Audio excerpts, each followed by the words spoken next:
What's going on, my fellow wealth creators?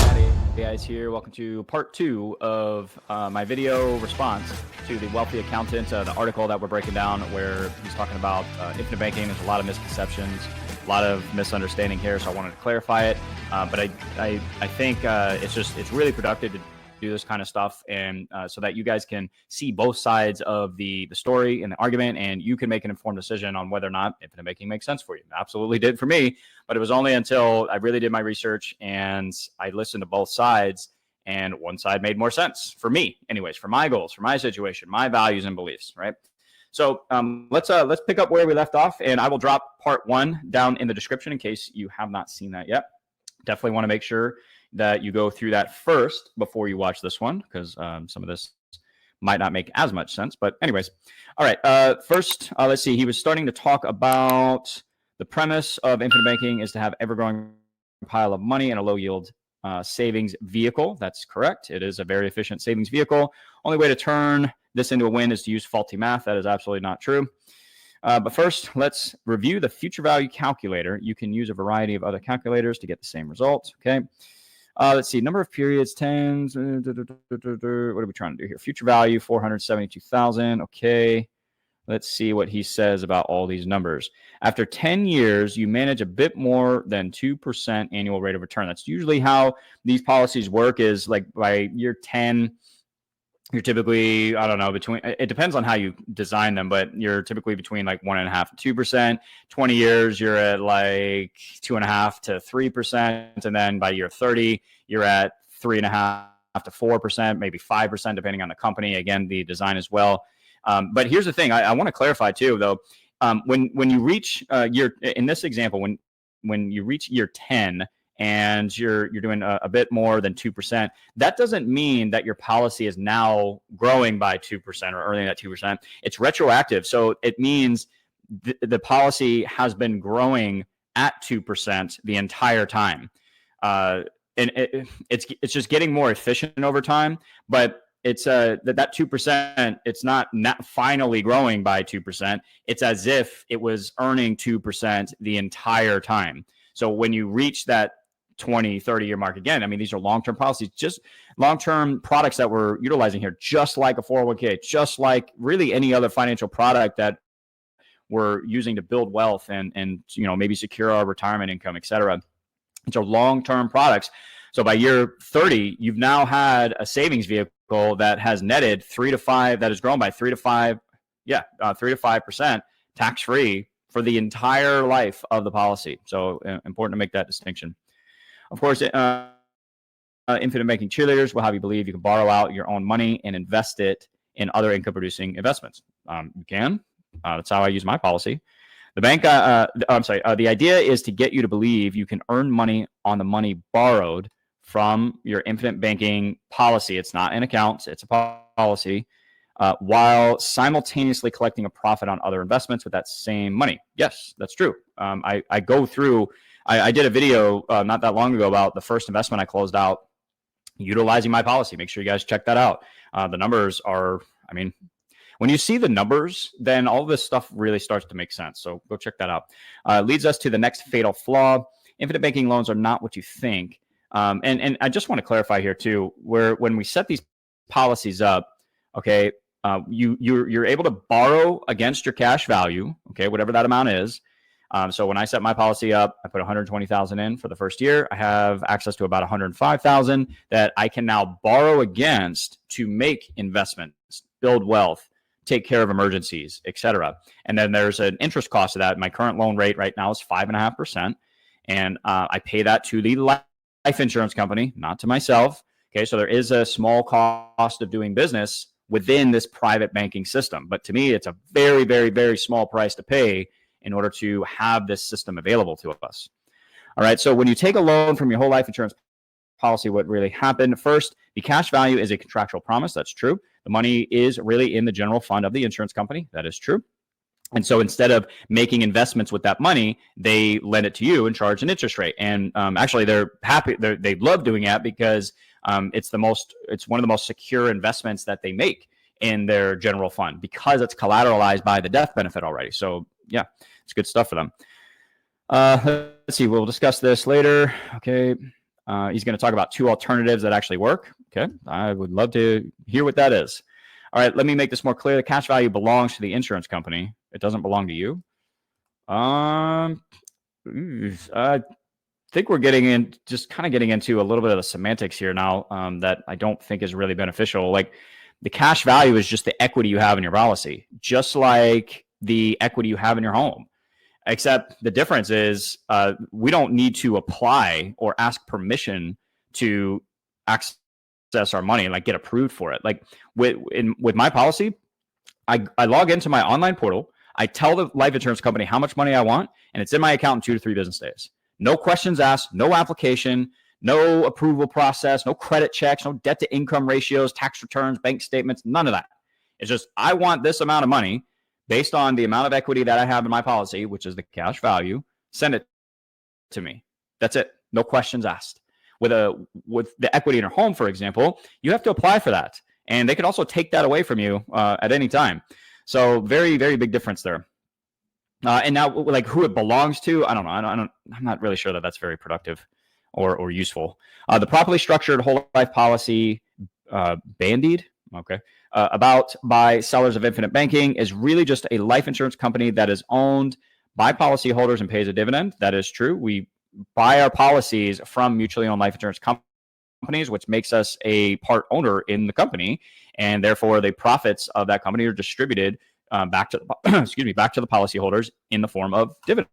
The only reason they pay a dividend, the interest your cash value earns while borrowed out, is because they overcharge you for the life insurance. Okay, so a couple of things to break down here.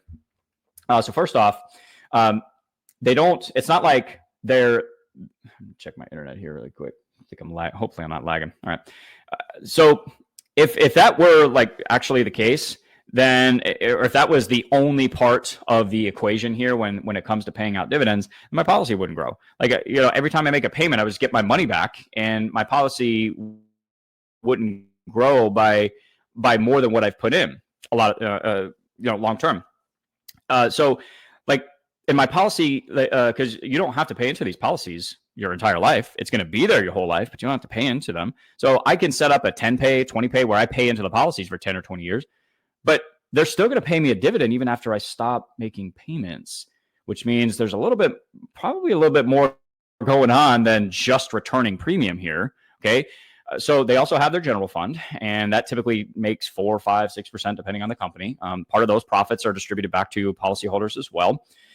And let's see what else. And also the reason it's actually a really good thing that we're overcharged for whole life insurance in the beginning, and then we get a return of premium, and eventually our policy grows by more than what we've put in.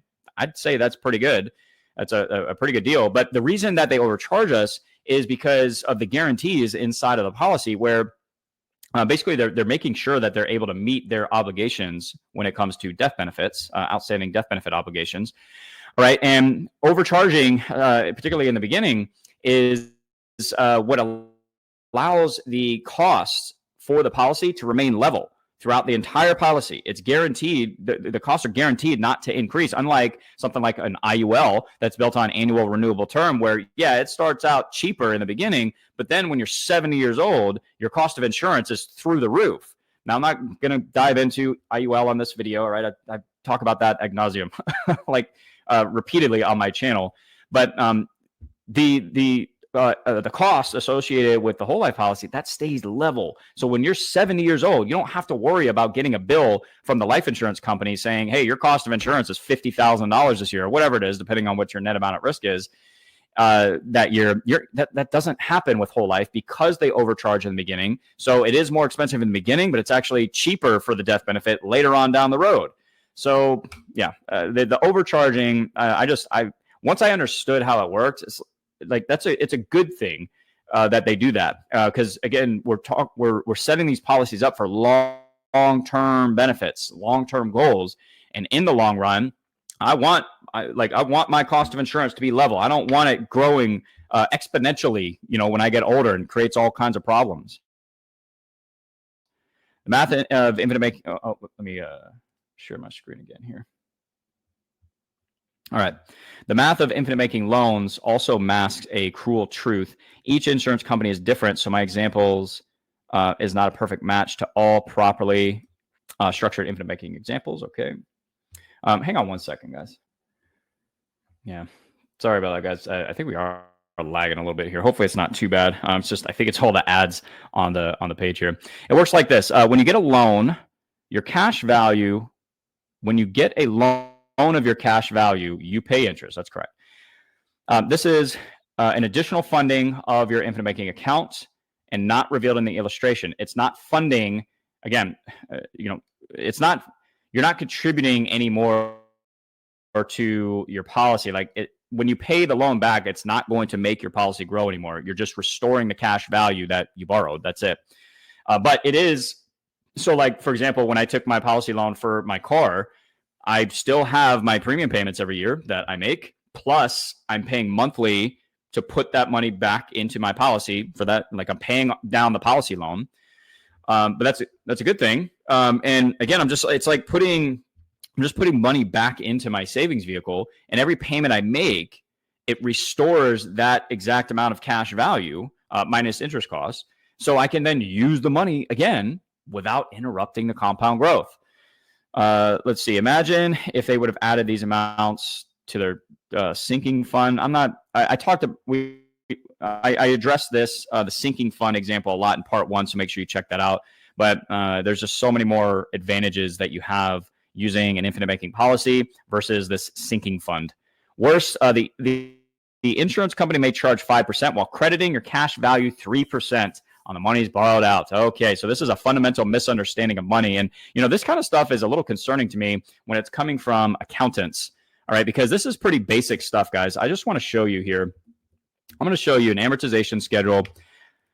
All right, and we're going to compare interest rates. And I've heard a lot of people in different professions that are trying to pick apart the infinite banking concept and dividend paying whole life insurance using this example where, you're borrowing at 5%, but you're only netting 3. Why on earth would you do that? That's a scam.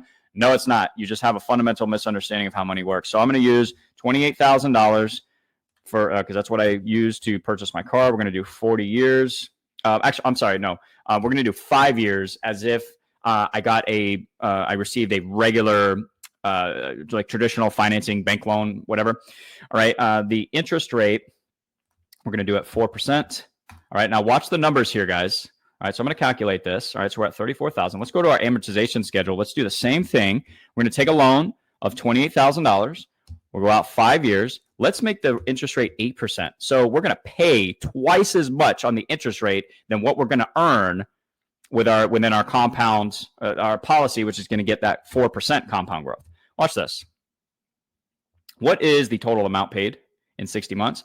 $34,000.64. If I come back here, what is this? $34,066. So I'm actually ahead $2 at the end of that term.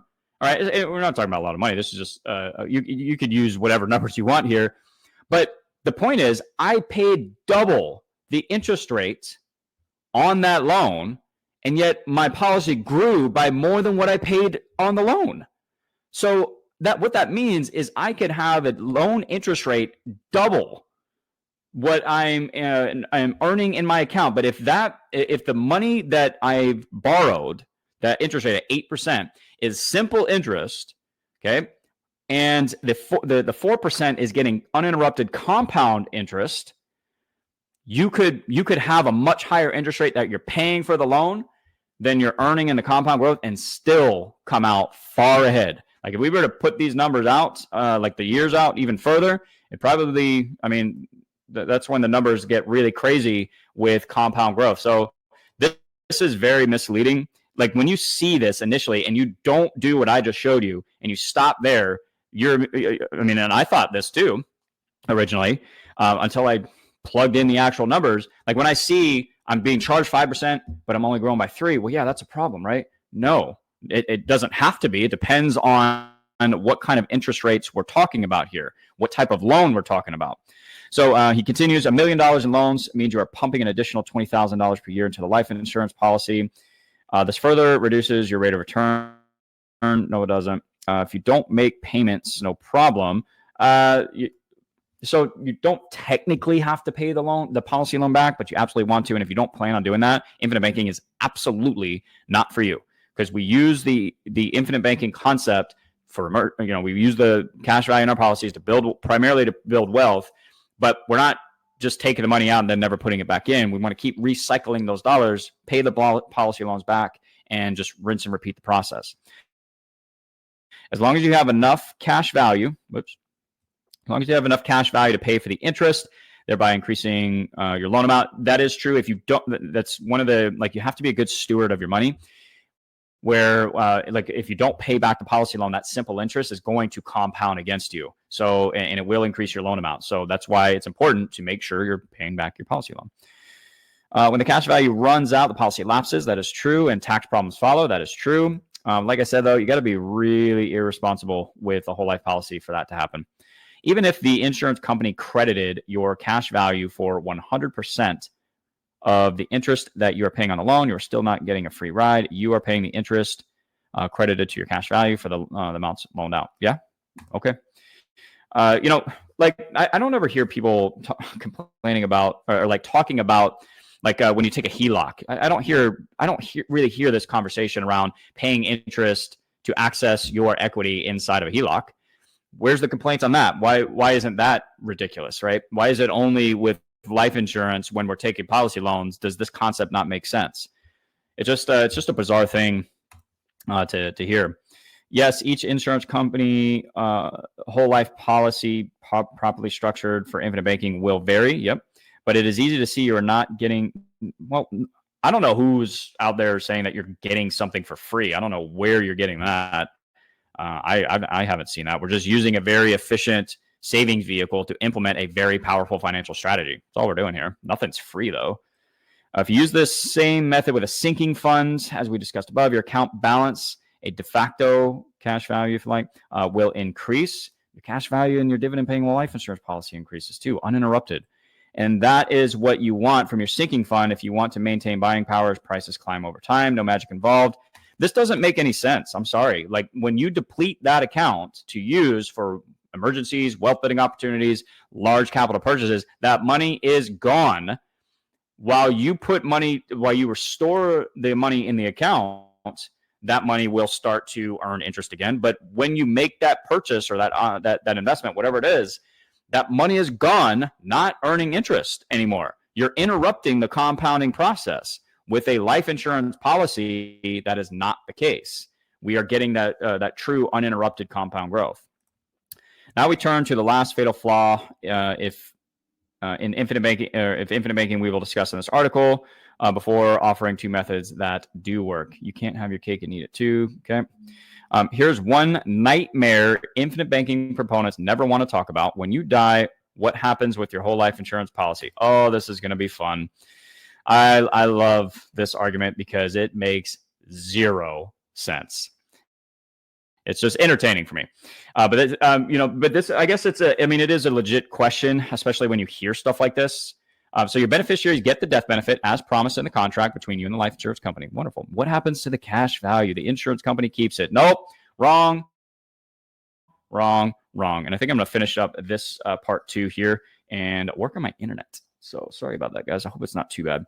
All right, but let's finish this. I'm going to, man, it's these ads. I think I need to turn on an ad blocker here because, man, there's just ads everywhere on this website. All right, I'm going to save this, exit out. So hopefully that helps a little bit on our final segment here. All right, so what happens to the cash value? Guys, the cash value is just equity in the policy that you can borrow against. It also represents how much you would receive from the life insurance company if you canceled or surrendered the policy. That's it. All right. So my question to people like the wealthy accountant here is, if you own a house for $300,000 and you have $150,000 in equity, so you still have $150,000 on the mortgage. Okay. If you sold the house tomorrow for $300,000, would you expect to get $300,000 plus the $150,000, or is that kind of ridiculous? Okay, so why do you expect that to happen with a life insurance contract? Why would you expect to get the equity in the policy plus the death benefit?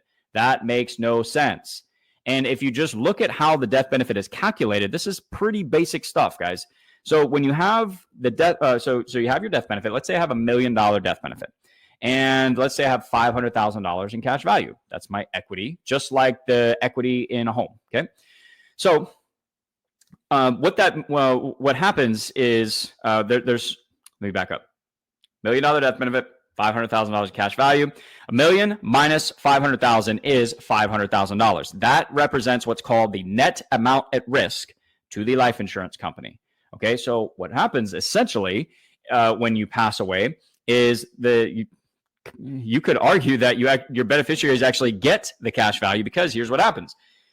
We take the $500,000 in cash value. The life insurance company is going to look at the amount of death benefit that they are contractually obligated to pay out and say, hey, we're going to give the $500,000 in cash value to the beneficiaries, but we're also going to add another $500,000 on top of that to meet the actual death benefit obligation. So did they keep the cash value, or are we just overcomplicating this a little bit? Do your beneficiaries actually get the cash value plus more? You can argue that. I just explained it to you on how net amount at risk works with the cash value and the death benefit, how it all plays together. So the life insurance company just doesn't complicate it like that. They just look at the amount of death benefits that they have to pay, and they write a check for it. That's it. But it doesn't make sense why people think you should get cash value and the death benefit when, I mean, if you sold your house, you wouldn't get the whole value of what you sold it for, plus your equity, plus whatever you have outstanding loans, etc. No, that would be ridiculous, right? That's not how it works. So it's the same thing with the life insurance policy. So I hope that answers or addresses that kind of just ridiculous argument. And it's just very misleading, because it makes whole life insurance sound really bad if you don't dig deeper. If you don't hear the other side of the story about and just kind of break down how this actually works, it leads people to make decisions that might not be in their best interest, because this could absolutely make sense for you. But if you stop there and you don't do your continue to do your research, and you don't hear the other side of the story, you could be missing out on a lot of benefits with something like the infinite banking concept, because you heard only half the story, right? So always get the full story, guys. Infinite banking has been a game changer in my life. This thing, it's definitely not for everybody. All right. But there are a lot of benefits that we get from this, and it can absolutely help accelerate the wealth building process. So anyways, I hope that was helpful, guys. I will link part 3 down below once I get it done, once I figure out how to get this ad blocker on here and, get a little bit better internet, I guess. But I hope you guys are crushing it. I will talk to you in the next one. To your success. Matty Ice is out.